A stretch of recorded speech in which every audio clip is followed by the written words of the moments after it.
don't know if I'm live.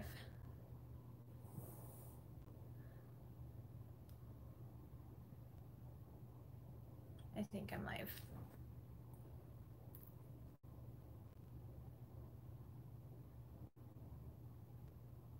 I think I'm live. Okay.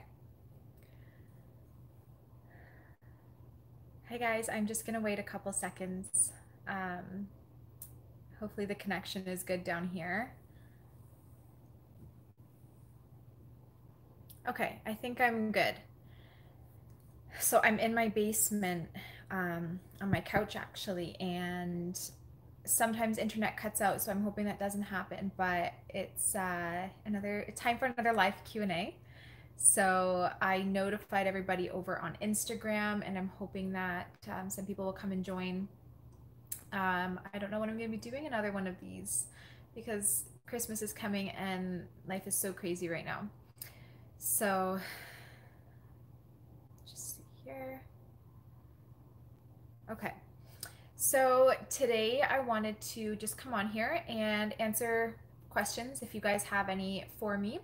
I usually do 2 live Q&A, like interactive Q&A video calls every month on the membership platform, and I haven't done that for a while on YouTube, so that's why I'm doing this tonight.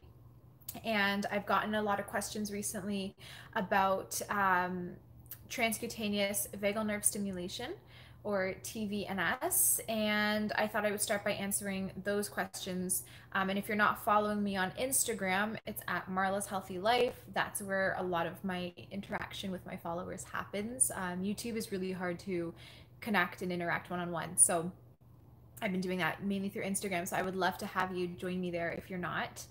The most common question that I got about TVNS or using a TENS unit to stimulate your vagus nerve is how often can you do it? And I personally, in the beginning, like a few years back when I had SIBO and other health conditions, I was doing it every single day. And it really helped a lot for a number of reasons. It, helped with bloating, it helped with gut inflammation, it helped to reduce stress, so many things. But then as I started to get improvement, I started only doing it about 3 times a week. And then fast forward to today, I do it maybe about 2-3 times a week still if I have time. However, some weeks I only get it done once because life is crazy.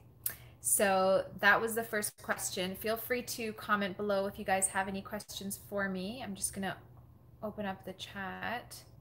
And the other question that I get very frequently with the TVNS or TENS unit, again for vagus nerve, is if you have something that is not related to specifically digestive issues. So if you don't have IBS, if you don't have gas or bloating or Crohn's disease or anything that's related to the digestive system, should you still do it?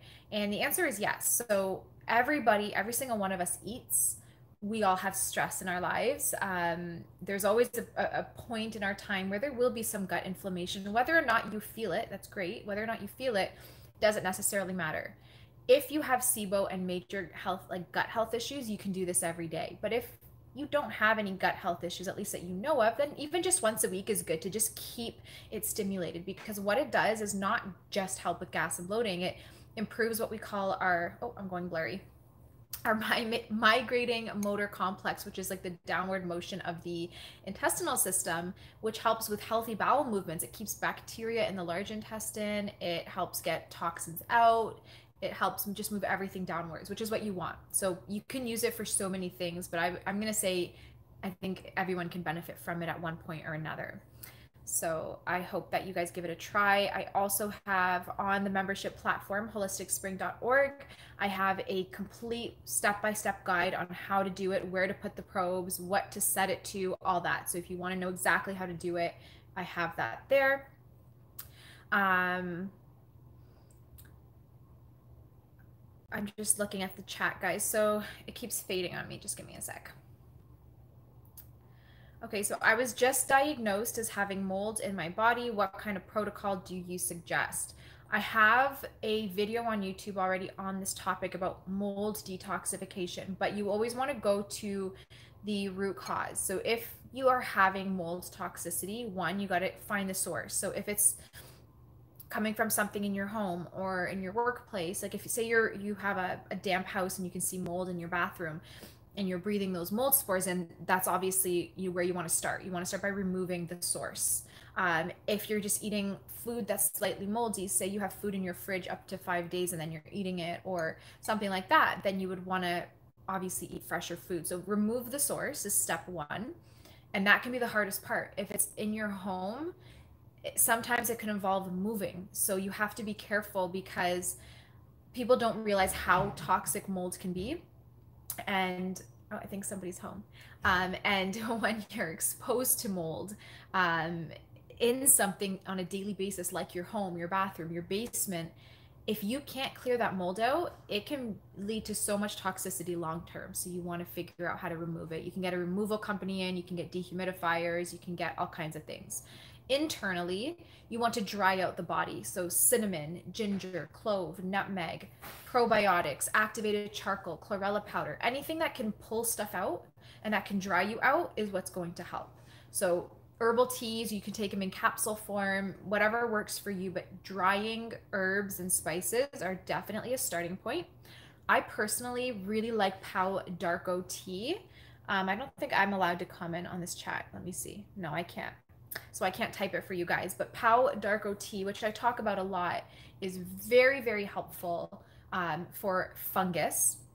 And then aside from that, you essentially want to do like a candida cleanse. So antifungals, antivirals, liver support, which I have a seasonal candida and parasite cleanse ebook on my website, holisticspring.com. So you can check that out under the ebooks tab and that can help. So getting on a good candida cleanse is helpful. Excuse me, I have been doing consults all day, so my voice is off. Okay, what is the best protein powder to buy? Is it okay if it's chocolate or vanilla flavored? Absolutely. Bone broth doesn't necessarily taste amazing, so having a flavored one can definitely help you get it in your diet daily without, feeling like you're gonna gag sometimes. Some people really don't like the taste of it. So my favorite bone broth is from Ancient Nutrition.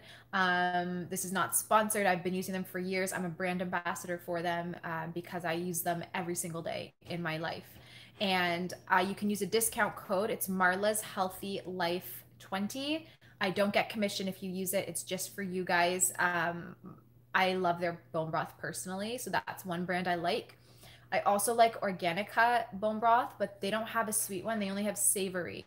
So some people really don't like the taste of the savory ones. I personally do, and I like to add it to rice or soups. But if you're looking for something sweet, I'd say Ancient Nutrition all the way. All right, let's see. Okay, I have psoriasis and wanted to try to start eating stuff like vegetables, fish, etc. But I've heard that some people ate fish and it worked for them and some it didn't. I'm confused. So the first thing that you want to remember is that you have to follow like individual wellness. So not everybody's going to have the same protocol or the same type of diet work for them. It varies person to person, and especially depending on where you live and your previous health history, your lifestyle. Like everyone is so unique. I have clients who have, say for example, I have clients who have SIBO and also like extreme SIBO and also have psoriasis. Those clients are going to be on a completely different diet than someone with just psoriasis would be. So think about that and remember that like every person is different. Everyone's unique. So what works for someone might not work for others. Typically, like the type of diet you want to follow if you have psoriasis is a diet that's very rich in fresh vegetables, small amount of fruit. So think really alkaline, lots of like healthy fats, some complex carbs, fiber, and lean proteins like chicken, turkey, or wild caught fish. You want to eat farm to table, which means avoid anything that's processed or packaged in a factory. You want to have fresh food that you could literally get from a farm and then onto your plate. And that's how you want to eat. However, say you have SIBO, for example, you probably can't tolerate raw vegetables. So that really changes the type of way that you'll be eating. If you have autoimmune, you might need to cut back on veggies and up your protein a little bit more, which kind of might be backwards for the average person who has autoimmune because you typically don't want to do too much animal protein or anything that's slightly acidic. So it really depends on the person. I have found for most people, fish, if it's wild caught, good quality, can be very soothing and very, like a very good idea, because that type of protein is not as acidic as like a chicken or beef or turkey would be. It digests easier, and it's rich in omega-3 fats, which most of them are rich in omega-3 fats, especially if they're wild caught, which is going to help reduce inflammation. So I personally am a huge fan of fish, but it might not work for you. Some people just can't tolerate it. So you have to kind of find a diet that works best for you. At the end of the day, the very least you want to do if you have any type of autoimmune is gluten, dairy, sugar, and nightshade free. Across the board, doesn't matter what type of autoimmune, gluten, dairy, sugar, and nightshade free is the base, the bare minimum. Obviously, from there, if you can cut out all yeast and alcohol, and the list can get longer, lectins, then it'll help you even more. But that's your basic starting point. So I hope that helped. I'm currently 20 weeks pregnant and very tired and weak. Is there anything that you would recommend for energy and strength while pregnant? I'm taking an iron supplement with my prenatal. So this is slightly a tricky question because when I'm working with someone who's pregnant or breastfeeding, I have to be very careful with supplement recommendations. And I personally don't like to give recommendations if you're not a client, just because I have to be careful for like legal issues and things like that. But I feel like you can't go wrong with a good quality liver capsule supplement. But you want to make sure it's grass-fed, organic, pasture-raised. I like two brands. And they're not just rich in iron, they're rich in like B vitamins and other things that can help give you energy. So the two brands that I like are Vital Proteins or Genestra. Genestra's is called T-Lip, so T-L-I-P, and then Vital Proteins I think is just called bovine liver or bovine capsules or something like that. So you can do a liver capsule. I personally would say try to lightly move your body. And this is kind of like I guess like a catch-22, if that's the right phrase, because when you're pregnant and you're so tired, and I've had 3 kids, so I'm right there with you. I know how tiring it is. When you're exhausted, you don't want to get off the couch to move your body because you're just exhausted. But then when you're not moving your body, you're getting more tired. So I would say like a little brisk walk. If your doctor says it's okay, a light workout at home. It can be with or without weights. You can do a Pilates workout or whatever works for you. But by moving your body, you're improving circulation. It improves circulation to the brain. It can really help give you energy. Aside from that, there could be inflammation or thyroid imbalances that might be making you more tired, but that you would have to look into with your practitioner and see if they can recommend some supplementation. Make sure you're on a prenatal and make sure you're on a cod liver oil, like a good omega-3. Omega-3s can reduce inflammation, which can then help increase your energy levels. So those are some guidelines I would say. Last but not least, I find that if you're eating a carb heavy or a starch heavy diet, which you typically tend to do when pregnant, especially if you're nauseous, can cause a lot of fatigue. So if possible, try to do more fresh vegetables, fresh fruit, get like lots of fresh antioxidants in, and that can help give you energy as well. Okay.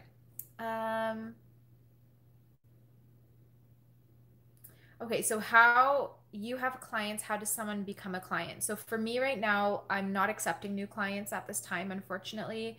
I have too many clients on the go.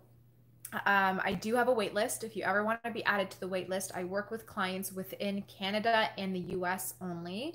But you can send us an email to health@holisticspring.com. Please don't send emails. I get a lot of like people from YouTube sending me emails there with just like random questions. That email is just for clients, just for business. So I won't respond if there's questions, like, you know, just random Q&A questions. But if you would like to be added to the wait list, send us an email there and my assistant will get you on the wait list schedule. And then when a client drops off or if they finish working with us, then we will reach out for you to be, you know, having a potential date. But as of right now, I'm not accepting anyone else. I have about 270 clients on the go. It's a lot. It's hectic because I have so many things happening in life. I'm in the peak of my school as well right now. So I'm not taking on clients now. But like I said, you can definitely get added to the wait list. And hopefully one day we can work together. Okay, let me go to the next one. What is the, oh, hold on. I lost where I was. Just give me a sec.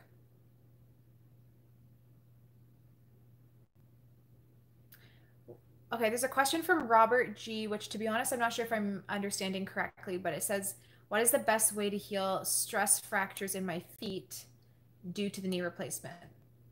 So I personally like using homeopathic. So I like arnica.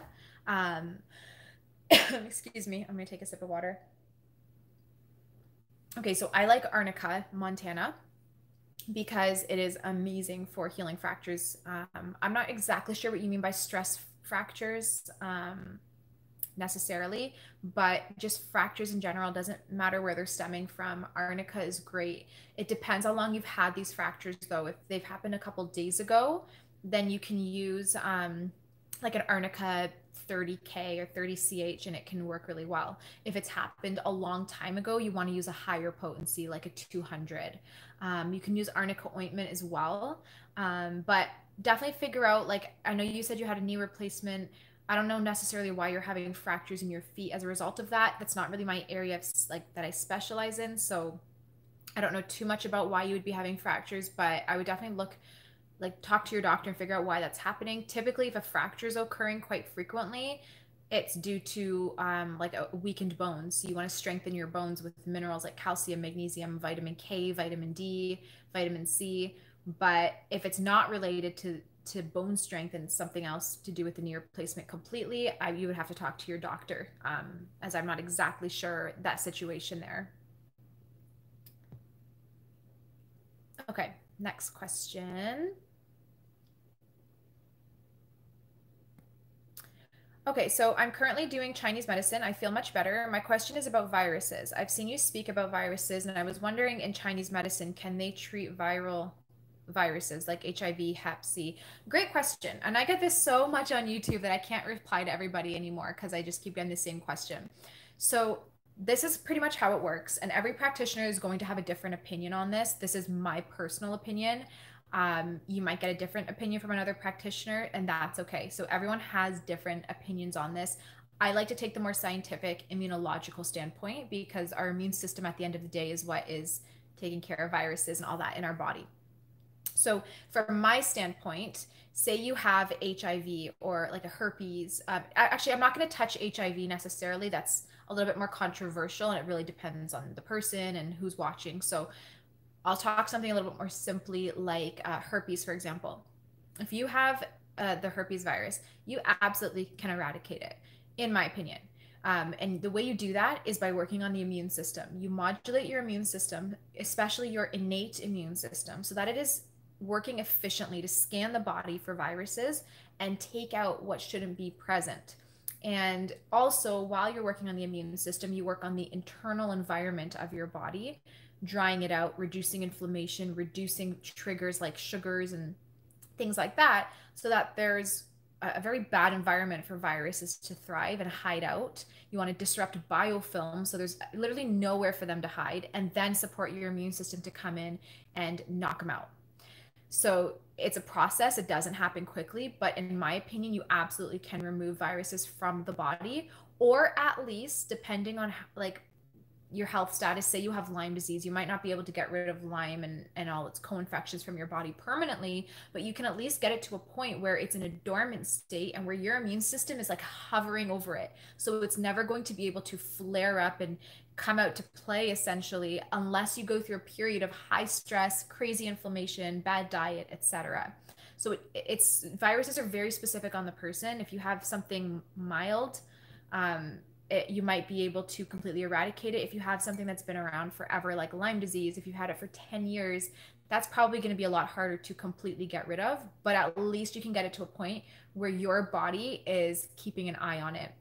What typically happens is if you're at a point where you have viruses and they're flaring up and causing health issues, it's because your immune system doesn't even know that they're there, or if it does, it doesn't have the manpower essentially to take care of it and to prevent it from causing problems and damaging your body and your cells and your DNA and all that. So you want to work on the immune system to strengthen it. So I know that might not be the exact question you're looking answer for your question that you're looking for, but it really depends on the the duration that you've had a virus present in your body for. And then the other thing to remember is like, say you go and eradicate, say you have herpes virus and you go and eradicate it, you no longer get the cold sores or anything. But then you go out somewhere and contract the virus all over again, because honestly, viruses are, we're surrounded by them. Every shopping, grocery store and shopping mall, or you hug a friend who might have, like, you can get viruses so easily. And I know people say you actually can't, but really you can. If you're not washing your hands, if you're touching your face or your eyes or any opening into the body, you can get viruses again. So I don't think it's as important to try to like kill or eradicate viruses permanently, because I think you're just going to contract them all over again, at least different ones. And there's always going to be some type of virus present that can cause issues. So I think more importantly, it's just making sure your immune system is right there and is on guard. So if something is going to damage or irritate your body, such as a virus, your immune system can just go and shut it down. So even if it's not gone from the body, it's at least in a position where it's not harmful by any means. I hope that makes sense. Again, that might not be the exact answer you're looking for, but for some people, you can completely eradicate it. For others, you can just get it really dormant and not affecting you in any way. Okay. What are your feelings on vaccines? Would you take the COVID one? So here on YouTube, I can't, well, actually, in regards to vaccines at all, it's out of my scope to be talking about vaccinations. So I personally don't like to give my opinion. What I can say is at the end of the day, I think regardless of COVID vaccine, flu shot vaccine, or any vaccine, I think it should be, whatever decision you make, whether you're pro or against it, should be from your own research and not from someone pressuring you into believing one way or another what you should do. Nothing frustrates me more than when you have, and coming from both sides, when you have one side saying vaccines are life, you have to get them, you're ridiculous if you don't get them, and they make you feel bad, or the other side saying no one should get vaccinations, you're crazy for wanting to get vaccinated. Like, I don't think there should be extremes either way. I think everyone gets to make their own decision because it's your body and your children's bodies, or whoever is in your family. You guys should make that decision by doing your own research, following health professionals or people that you trust, whether it's a medical doctor or a traditional Chinese medicine practitioner. Doesn't matter, whichever way you're leaning, follow someone you can trust and take their opinion, and then do your own research. And whatever you come out with at the end, whether it's pro or against, it's your decision, and it's something that you should be comfortable with. I never, whether I was pro or against it, would want to influence anyone into getting it or not getting it, whether it's out of my scope of practice or not, because vaccinations, it's a big deal. It's something that's so controversial. Some people are firm believers and some just think it's absolutely crazy. And whichever way you're leaning, that opinion and that thought process should be yours and yours alone, and no one else should be influencing you on that. That being said, excuse me again. I literally talk all day to clients. So by the time the nighttime comes, I've got, my throat is so dry. I've got nothing left. But that being said, some, like, just looking at vaccinations on their own, if you're looking at something like a major vaccination, like the Tdap or anything like that, that's a lot different than a flu shot. Some might say, and like for myself personally, like I wouldn't consider getting a flu shot because if I get the flu, I'm healthy, nothing, it won't affect me in any way. So I'm like, you know what, like I wouldn't want the flu shot, because to put something into my body that probably won't help much anyway, because I get the flu from my kids or whoever, like it wouldn't make a difference to me. But something like a flu shot, which is minor compared to a larger vaccine, say for measles and mumps, it's also different. So I know a lot of people who are saying they're completely pro getting the major vaccinations, but they're not cool with getting something like a flu shot because it's not important, it's not life-threatening. So you have to look at it both ways too, not just pro or against vaccines, but you also have to look for you and your family. If you want your children getting the major vaccines, but just not the more useless ones, or if you want them getting everything. So I don't want to put my opinion in there because I think at the end of the day, it should be, you and your family's choice. So the other thing is with the COVID vaccine, I have a little bit of information on that on the membership platform, holisticspring.org, which is like a censorship free platform for me. So it does give me a little bit more freedom of speech there because I own the platform. So I can post what I want. I don't have to worry about YouTube or anyone else removing videos or content. So if you guys want a little bit more censorship-free content, then you can go to holisticspring.org, and I have some chats and things over there. We have forums, we have live chat room. I do live interactive like video calls every month and lots of good stuff there. Okay. What is the best kind of food allergy test? Also, are peanuts bad for you? So allergy test, you would do like an IgE or skin prick test to determine that. I really like the ELISA panel. I think it's panel number 5, but I could be wrong. That tests for IgG, IgE, so allergy, and IgA antibodies.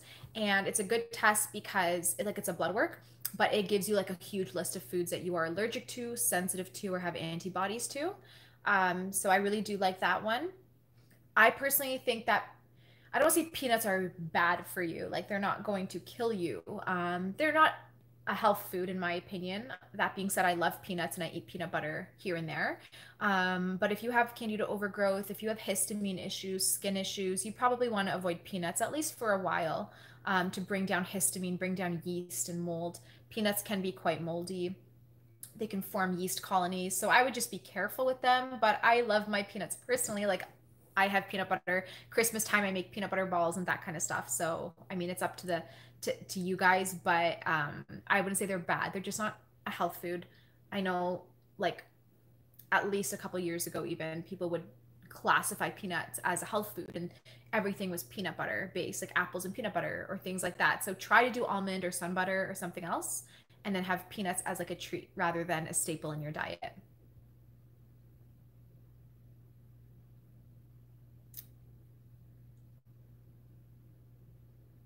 Okay, the next question is really good, so I really want to answer this one, and it applies to anybody who's ever used steroid creams. So is prednisone good for psoriasis? This is what I was prescribed, and I was also prescribed the cortisone cream, and my doctor was talking about Cosentyx, but I'm scared to take that. So in regards to drugs in and of themselves, I don't like to comment on, especially if you're not a client. But one thing I can say, and I have an article on this on the membership platform and also on my main blog, holisticspring.com, about steroids in general and cortisone. So cortisones or steroid creams, I personally steer clear of. And here is why. And this is very scientific. It's not a holistic opinion or anything like that. This is just genuine immunology. When you have autoimmune, in particular psoriasis, it's almost always due to Th2 dominance. And if you don't know what that is, I have so much information on YouTube and on my blogs. You guys can research that. It's a whole other topic. But you're typically Th2 dominant, which just essentially means that your body's leaning towards this autoimmune destructive process. When you use a steroid cream or a cortisone cream, it tips you more towards the Th2 dominant side. So essentially, it's making you more inflamed and pushing more of that tissue destructive aspect of your autoimmune disorder. So when someone has autoimmune and they're taking a steroid cream, not only is it so suppressive of the immune system, it's pushing them and their immunity the completely wrong way than what you actually want to go to reverse your autoimmune. So I never like suppressing disease. I never think any disease should be suppressed. When somebody has eczema and they patch a cream on it trying to stop it, or they take some kind of drug to stop it, it just pushes a disease further into the body. And I have a post on that I actually just shared on Instagram a few minutes before this. So I don't ever like the suppressive nature. I think you should be addressing autoimmunity from within, as that's where it's stemming from. Taking cortisone creams will clear up the rash initially, but every time you flare, you'll have a stronger and stronger flare until you get to a point where the steroids or cortisone creams stop working and you've tipped or pushed yourself so much into that Th2 dominant realm that it'll be very hard to come back from, which means you'll be having this tissue destructive process. If it's psoriasis, and your skin will be, the skin tissue is what we're talking about, it's being targeted, will just be getting destroyed, and it's so hard to tip your body more towards Th1 at that point after chronic steroid use. So again, I personally say you don't need to use steroids. Obviously, check with your doctor, practitioner, and make an informed decision on your own. But I like to share the science of this, and that way you at least know the scientific reasoning behind it rather than just a holistic opinion in general. So steroids and cortisone creams tip you more towards Th2 dominance. If you have a Th1 dominant autoimmune issue, steroids might be okay temporarily, you know. But if you have an autoimmune condition that's Th2 dominant, which most are, then you want to be careful with using Th2 promoters, which steroids and cortisone is part of that. So I hope that answered your question.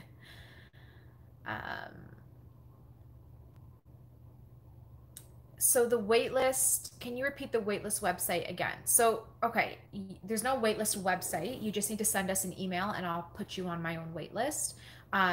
You can either go to holisticspring.com, so my website, and just click the contact form and contact us through there, or send us an email directly to health@holisticspring.com, and email us that way. And either way, my assistant will get your email and she can get you on a wait list. So that's how it works. I only work with clients within Canada and the US though. So if you are outside of Canada or the US, unfortunately, this doesn't apply to you.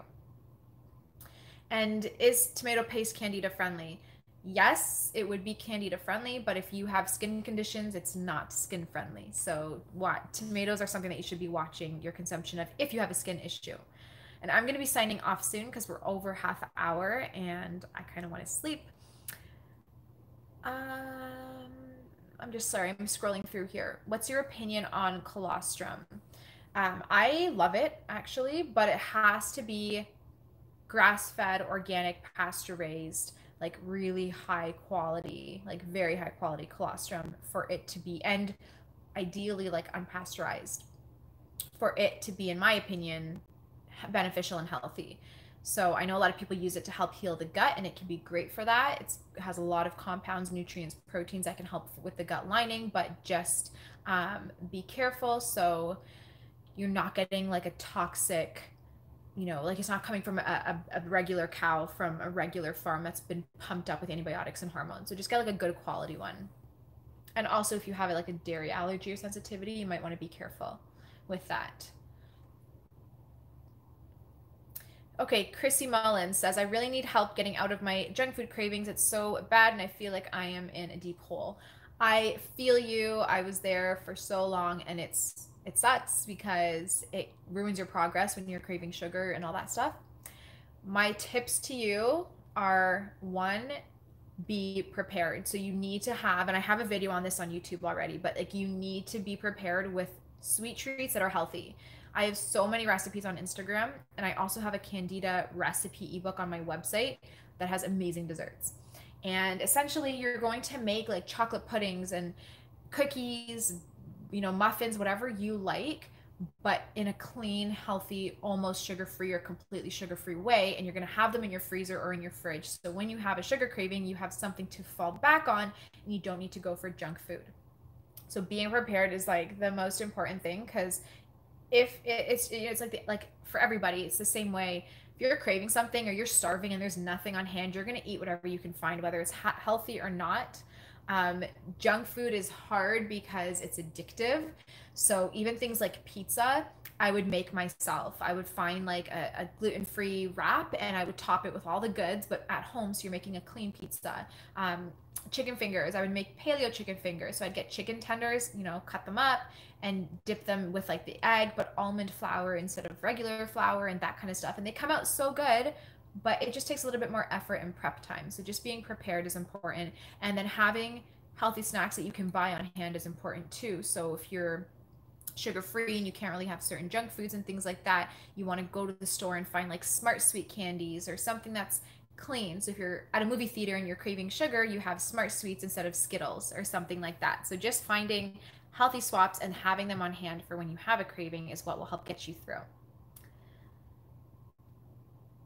Okay, I think I'm gonna sign off. I'm just scrolling through the last couple questions here. Let me just see here.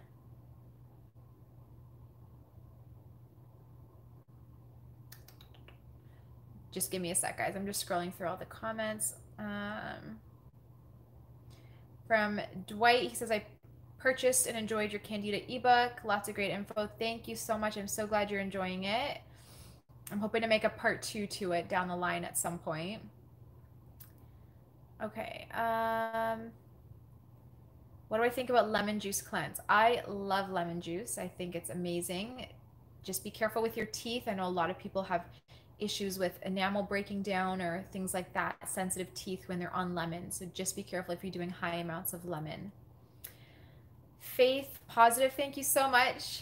I really appreciate all of you. You guys are the best, and I always get so excited when I get to come on here and just hang out with you guys, even for a few minutes. I know I'm not as present as I used to be on YouTube, but things kind of change over the years. Before, when I was on YouTube all the time, I wasn't really working as much and wasn't in school and all that. So now that I'm running two businesses and I'm in school, I'll be done very soon and have all these clients, it's really hard for me to just put all of my attention onto YouTube.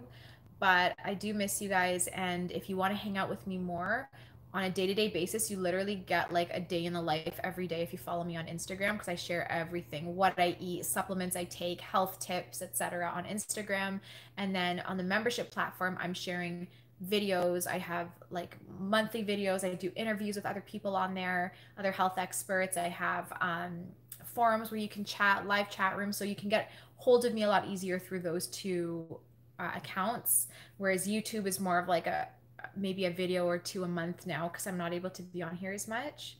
So I do miss you guys, but I do appreciate everybody sticking around and hanging out, watching all my content. You guys are the best. Um, okay, last question I'm going to answer and then I'm signing off. It's from Taylor Marshall. Was it hard for you to transition back to eating animal products? I've been vegan for 5 years. Health has gone downhill, having gut issues, quite a few cavities. I have a hard time eating animal foods. I've tried gluten-free and it has seemed to help a bit. Yes, so I always growing up, like always was more of a pescatarian, vegetarian person because I really didn't enjoy animal meat as much as the average person does. Yes, I would have burgers. I would have some chicken here and there, but I really would have meat once a week, maybe max twice. And to this day, I still can barely tolerate chicken. Like when I eat chicken, I kind of feel like I'm like gonna throw up. I really can't stand that taste. Most beef I can't stand. So I'm really very picky with meat. So that's why I actually went vegan for a while. I was like, well, if I don't like meat anyway, like why not go vegan and just kind of go all in with it? But for me, it wasn't doable because, well, it was doable. It was just too hard when I had psoriasis and I couldn't have any nightshades. I couldn't have any lectins. So no beans, no legumes, no grain, hardly any nuts. That wipes out a whole, like a ton of food from the, like the vegan type of food shopping list. And then I was sensitive to soy, so I couldn't have tempeh, tofu, anything like that. So there goes a lot of my protein. I really wasn't left with much to eat, and I was having major gut health issues, so I knew I had to cut back on carbs and really go more protein, fats, and vegetables. And the fats and vegetables I could get vegan, no problem, but I was like, where else can I get protein except protein powder, because I couldn't have legumes, I couldn't have soy or anything else. So I made the transition reluctantly, in the sense that I wasn't a huge fan of meat, and for a while there I had to go more meat heavy, so that was hard. What I did for me personally was I find that slow cooking things got rid of a lot of the meat taste. So I would do like a slow cooked roast, or I would slow cook chicken in the crock pot for like 24 hours, like so slow and low that it would just fall apart and there would be almost no chicken flavor or beef flavor left. So that's kind of how I started easing my way back into it. But still, like till this day, fish is my staple protein. I really do enjoy seafood.